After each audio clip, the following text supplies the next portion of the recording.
The following podcast contains adult language and themes, so don't say we didn't fucking warn you. You're listening to SarahTalk. It's political. You could run a fucking pet rock against Donald Trump, and I would vote for the pet rock. Yeah. That's where we're at right Yeah. Critical. One of the things that drives me nuts as an atheist is that my polling location is at a church. And I don't necessarily have a problem. I'm not going to burst into flames walking into a church. After being on this show and having heard your viewpoints on some things, my advice to you is don't test this. I won't burst into flames. And positively LGBT positive. In many states, you can still be evicted from housing simply for being gay or transgender. Stand and fight with us. Oh, and occasionally completely absurd. Oh, they're shutting us down. They're deplatforming us. I do a pretty good Alex Jones voice. We're turning the frogs gay. Okay, you're sleeping in the child's room tonight because there's no way you're sleeping next to me. That is disgusting. I'm going to have nightmares.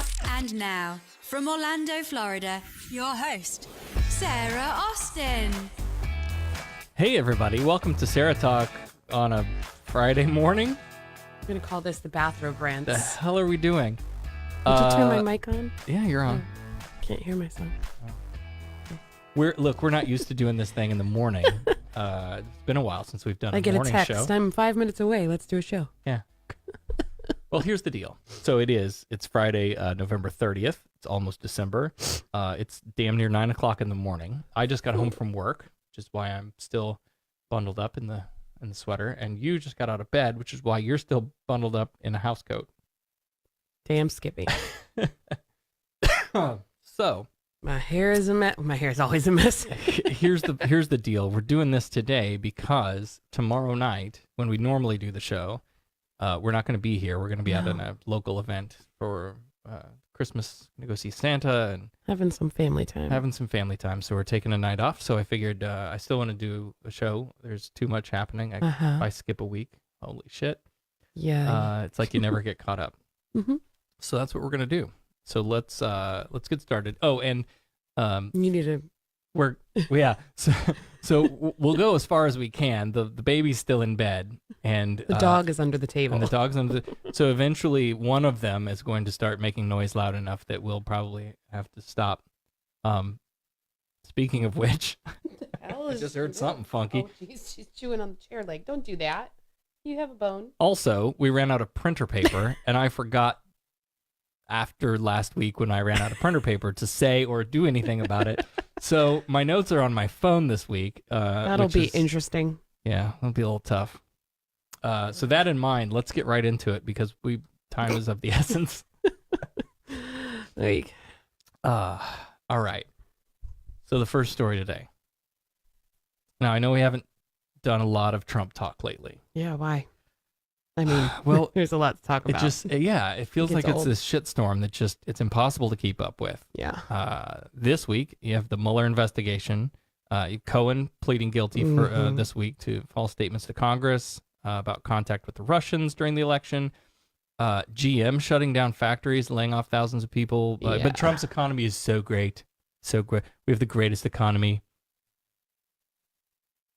There's just a lot happening all at once, and it's hard to keep up with. It's a lot, especially when it's like mayhem But this story was a bit too egregious to let pass by. On Monday, Trump tweeted this: while CNN doesn't do great in the United States based on ratings, outside of the U.S., they have very little competition. Throughout the world, CNN has a powerful voice portraying the United States in an unfair and false way. Something has to be done, including the possibility of the United States starting our own worldwide network to show the world the way we really are. Great. Now, if this sounds like state-run media to you, I think your hearing is pretty good. I can't believe that we actually have to talk about why that's such a bad idea, and yet here we are. So if you're wondering how state-run media might work, look no further than the fine allies of these Christian states of America, Russia, China, and North Korea. Oh, we're in such good company. Anybody detecting a theme yet? Hmm. So here's the twist. Then in 2015, then Governor Mike Pence announced an Indiana-ish version of just this very thing. In that case, a website news service called Just In was going to feature news releases written by the state press secretaries and would have been overseen by a former reporter for the Indianapolis Star. According to a Q&A released at the time, quote, "At times, Just In will break news, publishing information ahead of any other news outlet." So let me translate that for you.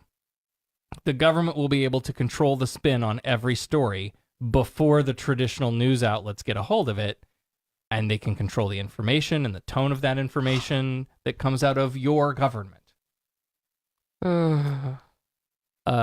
But in that case, it wasn't long before a national uproar of ridicule from every stripe of the political spectrum, left and right, put a stop to that crazy idea.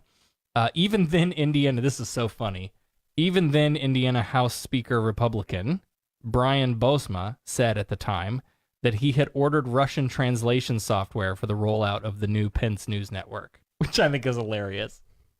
God, what the hell? Good joke, Brian. Brian got jokes. Man. So a little civics lesson, if you'll allow me to monologue for a moment. We have three branches of government, right? Legislative, judicial, and the church. No, I'm sorry. The executive, legislative, and the judicial. You'd be surprised looking at our government right now. And our government was designed with certain checks and balances. If the legislature passes a law, for example, that's unconstitutional, the courts could perform a check and declare that law unconstitutional. The executive has the power to veto, to stop a bill from becoming a law. The legislature has a veto override procedure that can bypass even that. There are a lot of ways that the branches of our government keep each other in check. But when all three branches become infected, as one could argue it has lately, Yeah. who checks the government?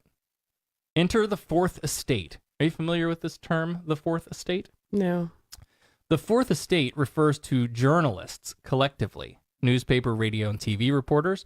These are the people releasing information from the sciences about climate change in a way that we can easily digest and understand it, right? They're the ones pushing back when Trump says he doesn't trust the science, which also just happened this past week. They report on court cases that impact our society. They untangle the legal jargon out of the laws the legislature passes so the average consumer of news gets it. They hold the government as a whole accountable, but only when the press is free and independent of the government itself, right?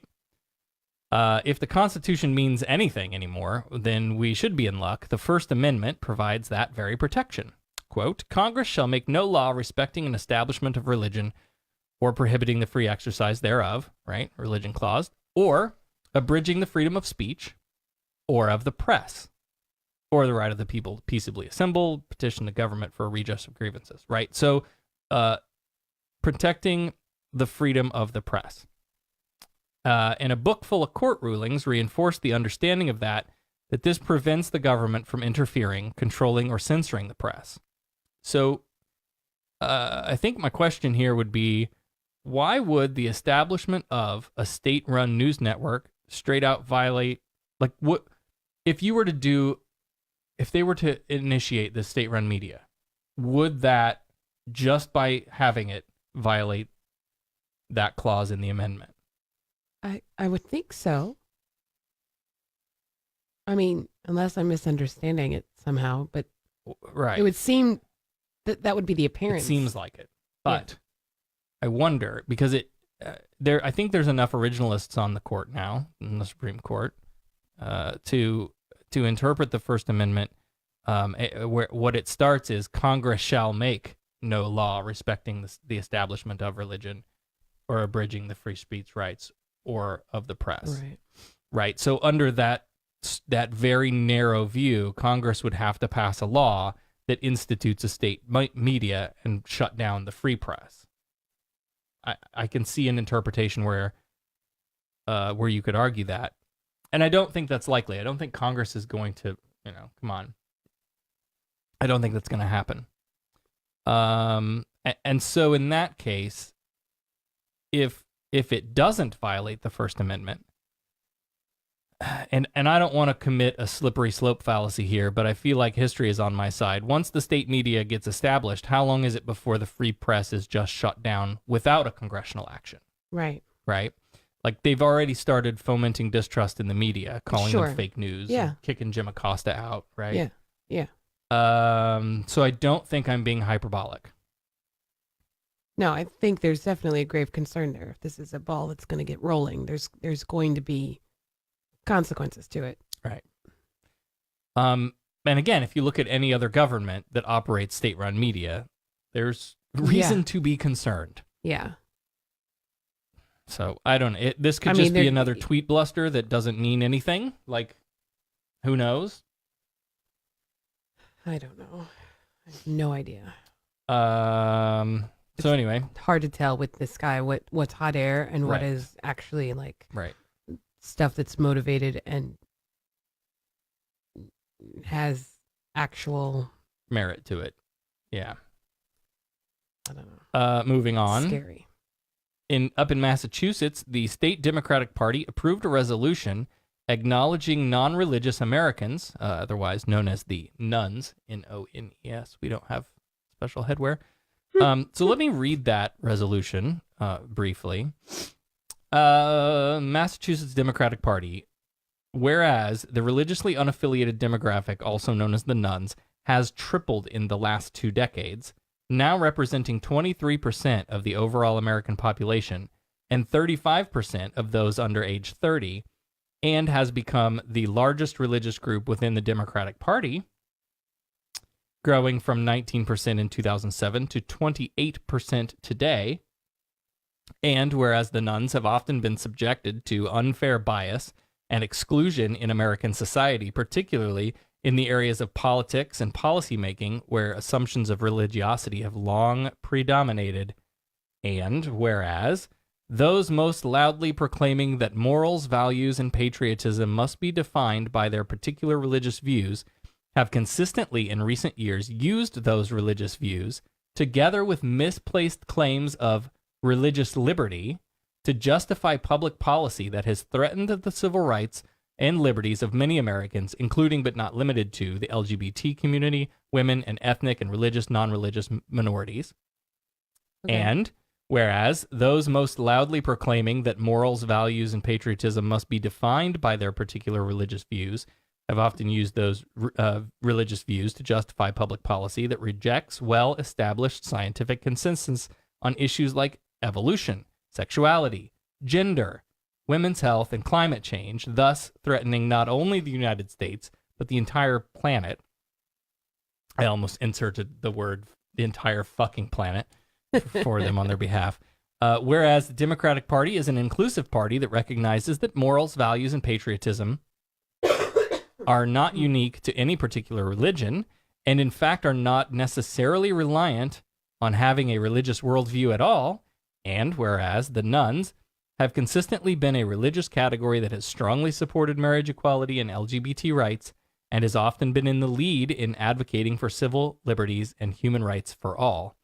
Now, therefore, be it resolved that the Massachusetts Democratic Party recognizes the value, ethical soundness, and importance of the religiously unaffiliated demographic, a group of Americans who contribute in innumerable ways to the arts, sciences, medicine, business, law, and the success of the party and prosperity of the nation, and that the nuns are a group that, as much as any other, advocates for rational public policy based on sound science and universal humanistic values. That's good. Well, say it again. done. What is it? Nuns are. What is it? What's the acronym? What? Not nuns. It's N-O-N-E-S. Nuns. No religious affiliation. No. Okay. I didn't know if it was an acronym. No. The way you read it in the beginning, it all blurred. No. Sorry. It's the answer to what's your religion? None. None. Got it. Love it. So there's the Massachusetts Democratic Party acknowledging that non-religious people make up a huge chunk of their base, and that can only mean good things, I think, going forward when they're writing the platform for the Democratic Party. Right. when it comes to church-state So- separation issues. I think that'll be great. Put Massachusetts on our list of potential. Not going to Massachusetts. What's wrong with Massachusetts? I don't know. Do I have to start talking like a Bostonian? That's not Bostonian. That was bad. That was horrible. That was really bad. No, you don't. No. No, you don't. But if I go to Boston, I might drive my car to get a coffee. No? All right. No, you could just talk like a Canadian and Okay. just say you're a transplant. Okay. Or you could just talk like you talk and say you're a transplant. Right.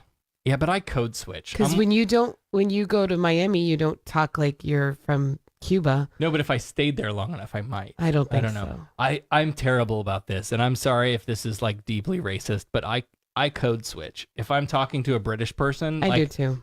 I tend to like reflect their accent back to them. If I'm talking to a black person who has a specific dialect, I tend to I do that. do that. I have too. family in Tennessee. do When I that. spend a lot of time with them, I develop a twang. Yeah. When I'm down south and I'm talking to my Hispanic friends, I get that little Right. dialect going. Yeah, the other day I was watching a lot of Britain's Got Talent for some reason. It's one of those days. And I just started talking to our son. I had this note, he noticed it. Like, he's like, what is wrong with him? It was That's subtle, funny. but it was just enough that he noticed. Dan and Russell are in the chat. Thanks, guys, for Yeah, for they just popped joining in. Good morning. Dan says that I have You are the worst I'm the at worst accents. I'm the worst at some accents. Well, maybe Dan hasn't heard one yet. That If I was going to do the show in a British accent, I don't think that would be so bad. I do a pretty Wow, you lost it there. I do. I've been at work all night too. That didn't help. Moving on. A local school in Asheville, North Carolina, received an early Christmas gift from Santa. You heard that right. No, wait, Satan. Sorry, I read that wrong. It received a gift from Satan. Yeeks. This year, 36 children have been infected with chickenpox, marking Jesus. the worst outbreak the state has seen since 1995 when the vaccine became available. This school of 152 students is a stronghold for parents who refuse to accept the settled science of safety and efficacy of vaccines, and the school itself seems to support this choice position. But the worst part of it is that the law does too. North Carolina, as many states do, allows parents to get around this obvious public health safety risk by claiming religious exemption. And during the 2017-2018 school year, 19 out of 28 kindergartners had obtained a religious exemption from vaccinating their children. It's insane. Yep. Why are we doing this to our kids? There was a really good post that's been shared around Facebook lately about what happens or what happened to this woman's daughter who was going through chemo for cancer, and she was exposed to somebody who hadn't been vaccinated. Yes, I saw that. I can't remember what It is was it, measles or something. Yeah, I think so. And it didn't just affect her as like the child that was going through chemo and her weakened immune system. It also ended up affecting the whole office of patients Right. that were going through chemo. They had to like shut the whole thing down or something. It was just insane. Like you don't realize how much you're putting at risk when you choose to do these stupid things. Right. And it's in large part based on that, and we've talked about this a gazillion times, but the botched study that supposedly showed a link between vaccines and autism, which doesn't really exist because Right. it was a shit study. Right. Well, I was going somewhere and I lost it. Never mind. The Centers for Disease Control warns that while some may remember the chickenpox being a harmless health hurdle from their youth, that's certainly true for me. I had it. Yeah. But it was pretty awful. I remember being like in the bathtub in oatmeal baths and calamine lotion all over my skin. Right. Pink calamine lotion everywhere. But the disease can be life-threatening, especially in babies, adolescents, adults, pregnant women, and people with weakened immune systems. Mhm. Let me also remind you that the CDC is the same public health organization that recently warned you not to eat any romaine lettuce harvested from the central coastal growing regions of Northern and Central California after 43 reported cases of E. coli infection were reported across 12 states, hospitalizing 16 people. And I bet you fucking threw out your romaine lettuce. Vaccinate your fucking kids. Yeah. I found the train that left the station. So we have a son who suffers from extreme anxiety when it comes to going to the doctor's office. Like, he's terrified that he's going to have to get a shot when he's at the doctor's office, to the point where the last time we were there, it was time for his flu vaccine. And he begged me, crying and just hyperventilating almost. Please don't make me get it. Please, I don't want a shot. I don't want a shot. And it's like literally 5 seconds of pain, right? And if anything is going to make me like question whether I'm doing the right thing, it's my child's reaction to something, right? But it's for his own good. Right. But I had to sit there and I had to explain to him, buddy, this is the pros and cons. You get this vaccine and it lessens the likelihood that you're going to get this really severe illness that, you could end up in the hospital or worse. And that's just a flu vaccine. Right. Don't even get me started when it's time to go get everything else. Right. Sure. But like, I understand the questioning whether this is good for your child or whatever, but get the right facts before you make those decisions. Yeah. There's just so much junk science and opinion out there, Yeah. that people, and here we are in 2018, we don't trust the media. We don't trust science. Climate change is a hoax. Right. Like, anyway. Okay, the next story comes from The Raw Story. After a 2-day manhunt, a former pastor in the great garbage state of Missouri, who is known for going on social media rants against gun-free zones, was arrested last week after demonstrating that he has no business owning guns. 52-year-old Thomas Bruce went into a Catholic supply store in a suburb of St. Louis last week, pulled a gun and forced 3 women working there to go with him into a back room, exposed himself, and ordered them to perform deviant sexual acts on him, according to police. Did you just say Catholic supply store? Yeah. What is like capitalized? It's called Catholic Supply. Oh, got it. Okay, I was confused for a minute. Okay. One of the women refused to give in to those demands, so Bruce allegedly, they still got to go to court. Yeah. So Bruce killed her with a shot to the head. Holy crap. This prompted the other 2 women to comply, no shit, and he eventually fled the scene and was ultimately arrested Wednesday. Reportedly, he served in the Navy from 1983 to 1994. In 2003, he founded an evangelical Christian church called Calvary Chapel and has been associated with several other ministries and churches across Missouri. The church has had a few dozen parishioners and shut down in 2007, according to the Missouri Secretary of State's office. And he was super vocal about gun control, immigration, and abortion online.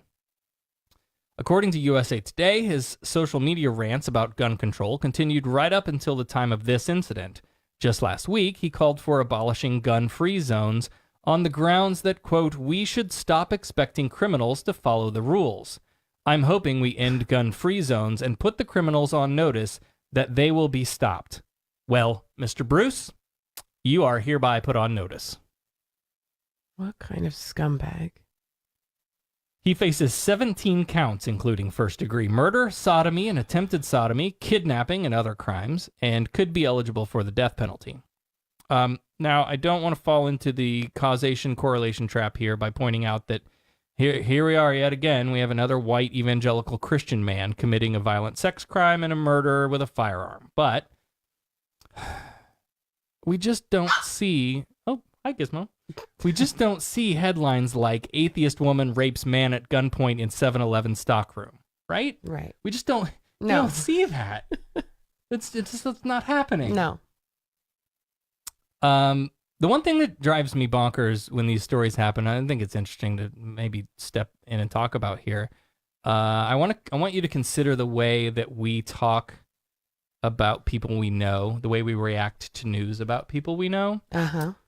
David Fitzgerald, a pastor at an affiliated church in the area, told the St. Louis Post-Dispatch that the pastors of these area churches would get together every few months, that he hadn't seen Bruce in the past 3 years, but he knew the guy.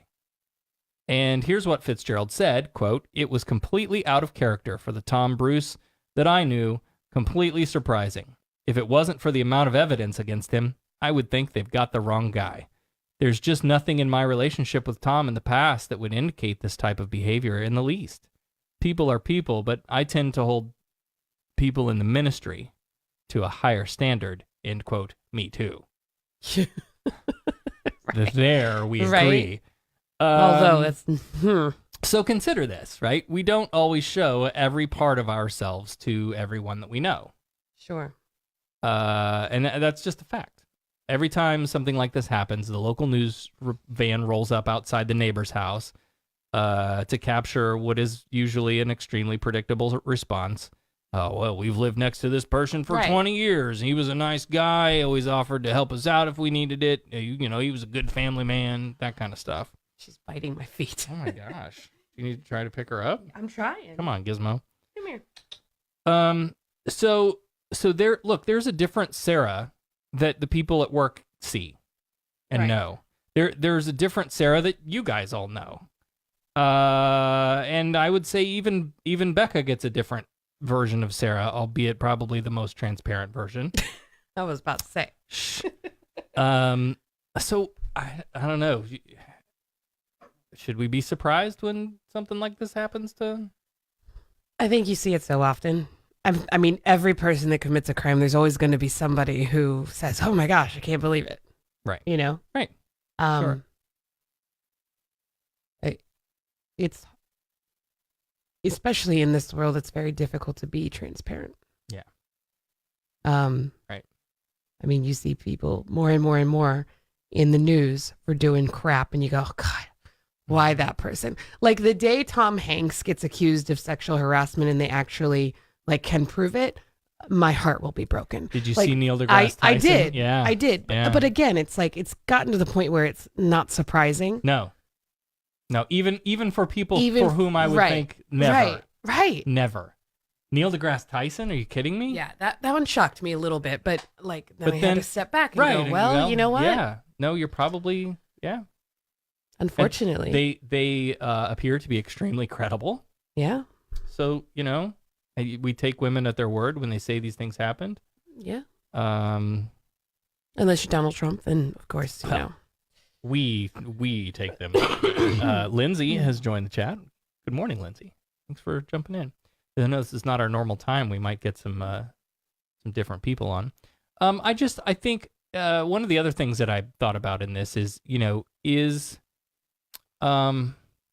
is the church pastory part of this? Is that part of the cover up? Right? Was he this guy the whole time? Right. And the appearance that he put onto the church was It wouldn't surprise me fake. coming from where I've come from and hearing the stories that I've heard. It Right. wouldn't surprise me at all. They just it kind of almost is a cloak for some people, I would think. right. Like, oh, I can get away with all this crap if Oh, I'm look at doing all all the- these good things. Look at in all my the life. priests raping kids. Right, exactly. Same idea. All right. The next topic. You thought jade eggs up your vagina and vaginal steaming were crazy things people actually do. There might actually be something crazier. No. Kate Beckinsale, Oh God. known for films like Pearl Harbor, Serendipity, Don't Total ruin her. Recall, and a bunch of other shit I've never heard of, But I love her. has Don't ruin revealed her. the beauty secret she uses to keep her face looking youthful, which I think puts just about anything you'll read in Goop to shame. Oh crap. 45-year-old actor posted on Instagram that she had been to see a facialist to the stars, Georgia Louise Atelier in New York, and had her trademark Hollywood EGF facial. EGF apparently stands for epidermal growth factor. Still confused? The serum is actually made up of ingredients derived from the circumcised foreskins of newborn babies in South Korea and costs $650. Whoa! Holy! Sandra Bullock and Kate Blanchett are also reportedly fans of this What treatment. the hell? A representative for Atelier told HuffPost that the facial consists of a chemical peel followed by microneedling. It's a process of creating tiny holes in the skin to create new collagen, which prepares the skin for the foreskin cells. Then the foreskin cells are injected below the top layer of the skin to encourage regeneration. If you're completely grossed out, this may or probably not make you feel a little better. The cells aren't the actual cells from the actual baby foreskins. The cells are apparently taken from the foreskin, then cloned in a lab. And then that's what the cloned cells are what gets injected. That's still gross. It's still gross. I mean, not even remotely better because they're still taking the foreskins of babies I and would using much it for rather shove a jade egg anywhere. into anything. Right. Yeah. Oh my gosh. Now I haven't said this in a while, but stop circumcising your fucking children, please. There's no good reason. There's no medical reason to do this to a child. Newborns can't give consent. Go back to episode 67 if you want the full treatment on why circumcision is garbage and should be considered child abuse. All right. We're doing great. We're at a 30-minute mark here, and we're almost to the end. And again, for those of you just joining us, the baby is in bed ready to get up, so we're gonna wrap the show here pretty quick, and that'll be the show for the week. We won't be live tomorrow night as Say per hi. usual. Sniff, sniff, sniff. Woof, Well, woof. you know what they say. All the best stories start with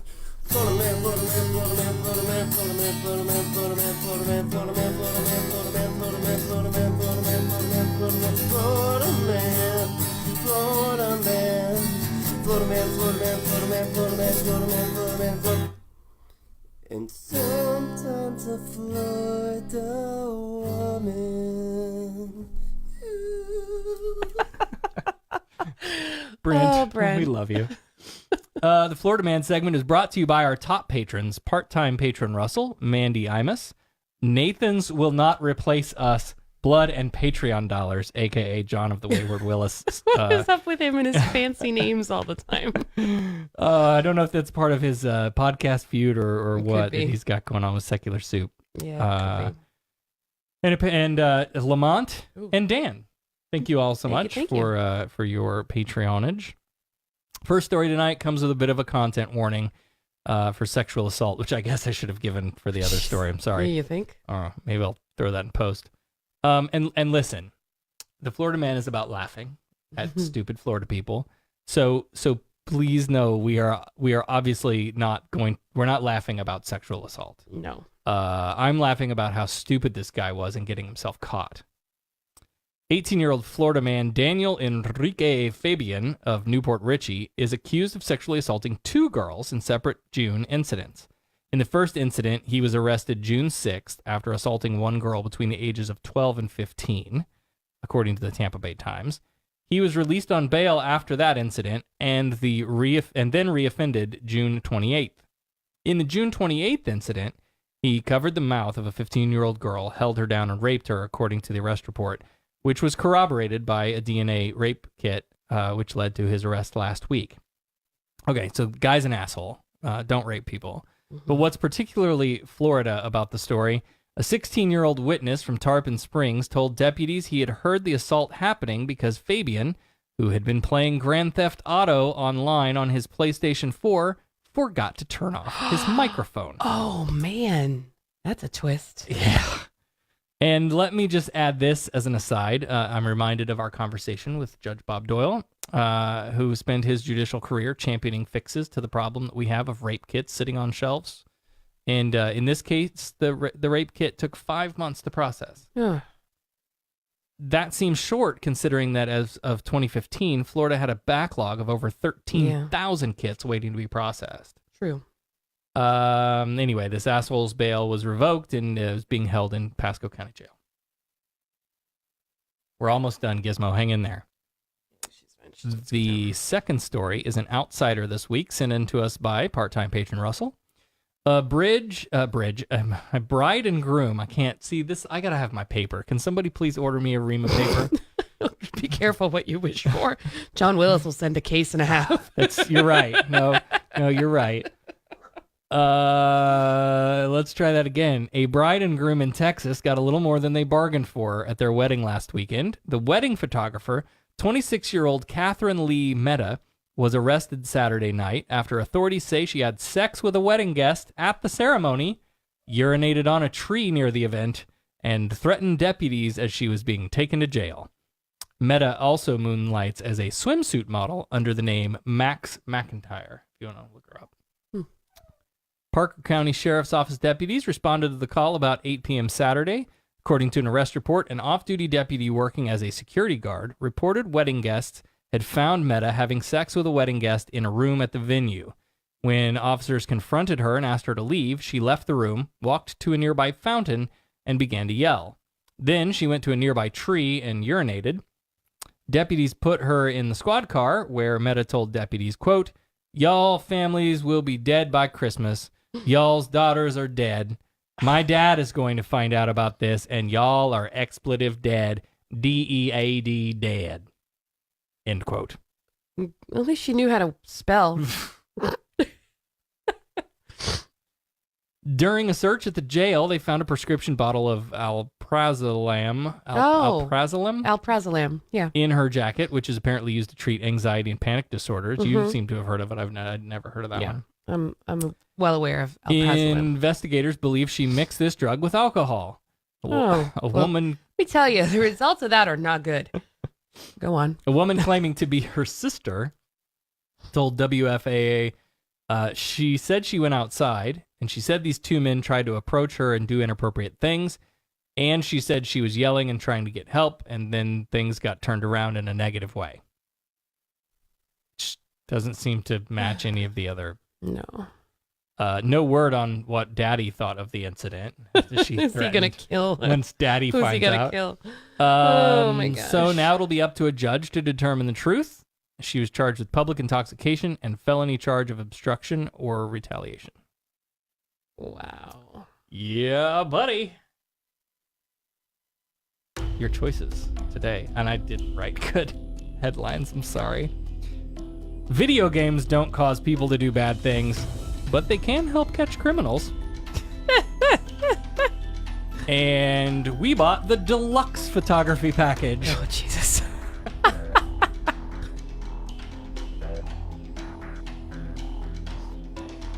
Thoughts? I don't know. The guy leaving his microphone on is That's pretty stupid. really What an stupid. idiot. Like that's a Darwin Award right there. Like it really is. You deserve whatever you get from that. I just wonder, like, how many of the moves that he used against this girl he picked up in the video game because of that game and what you're supposed to do in that game. Didn't even think about that. Yeah, I think the video game is more. Could you imagine being at your wedding and finding out that the photographer was like hooking up with somebody in one of the rooms? No, I don't know, because I've been to a lot of crazy weddings in my life. That's not surprising to me. Fair. You know, let me add to that. Folks, this is why weddings are overrated. That's why we eloped. Don't invite a shit ton of people because they're just going to do stupid shit. Yep. On your dime. Yeah, right. You're paying for them to do dumb things. Yeah, elope. Go to the courthouse. Yes, that's what we did. We got our friend who was a photographer and our family member who was a notary, and that was that. And that was it. The end. Like, no. Sweet and simple. No need for any other shit. I think we paid for the paper. That was Yeah, the license or whatever. And the food and wine at Epcot that night. Yeah, that's true. But hey, that was so much better than having to deal with our families and finding a venue and planning food and all of that shit. No. And paying for it. Fuck that. Ooh. Weddings are overrated. They really are. Hey, let's wrap this up. Our baby's probably way past ready to get out of bed, and I know the dog's tired of laying in here, not being able to do much. So we're not going to do a regular show tomorrow night. We'll be playing with Santa and going down snow slides. I might post some pictures. I'm actually going to be able to enjoy it this year because I'll be able to walk. Yes. I'm so excited. Yeah, and stand in line 4 hours to see Santa. It's not a 4-hour wait. Okay. It's a 4-hour It was not a 4-hour wait. Okay, it wasn't a 4-hour wait, but it's a long wait. It is. It's a long line. It's at least a half hour, but it is a long line. So that's what we'll be doing tomorrow night. So no regular show. We get to go to the food truck. Oh my we go God, to they have every the year. best burgers. Okay. I forgot all about that. I did too until just this moment. Damn it, now I'm hungry. Me too. All right. Well, on that note, let's wrap this thing up. We want to thank all of our patrons over at patreon.com/SarahTalk. If you'd like to join our great patrons and get early access to episodes, patron-only content, the video vault, and more, you can do that at patreon.com/SarahTalk and buy us some paper so that I can... We'll be using Patreon money to purchase reams of paper this week. Well, Russell said in the comment, 1 pallet of paper on its way. I swear to God, if Monday I come home and there's a literal pallet of like shrink wrapped thing. Yeah, don't you dare. If you can't do the Patreon thing, that's fine too. We understand. We're all poor. You can give us a review on Apple Podcasts, Google Play, wherever you listen to the show. Share us out on your social media. Yeah. And then we'll be back the following Saturday as normal, and we'll see you then. You've been listening to Sarah Talk. Sarah Talk is made possible by listener support. Visit patreon.com/SarahTalk to become a patron and help keep this program going. Contact Sarah and Company by email at producer@sarahtalk.com or call 224-40-SARAH. That's 224-407-2724. And follow us on social media, facebook.com/SarahTalkRadio and on Twitter @SarahTalkRadio. The opinions and information provided on this show are intended for entertainment purposes only. All opinions are solely that of the hosts and their guests. We make no representations as to accuracy, completeness, timeliness, or validity of any information and will not be liable for any errors or damages. Sarah Talk is a production of Sarah Austin Media.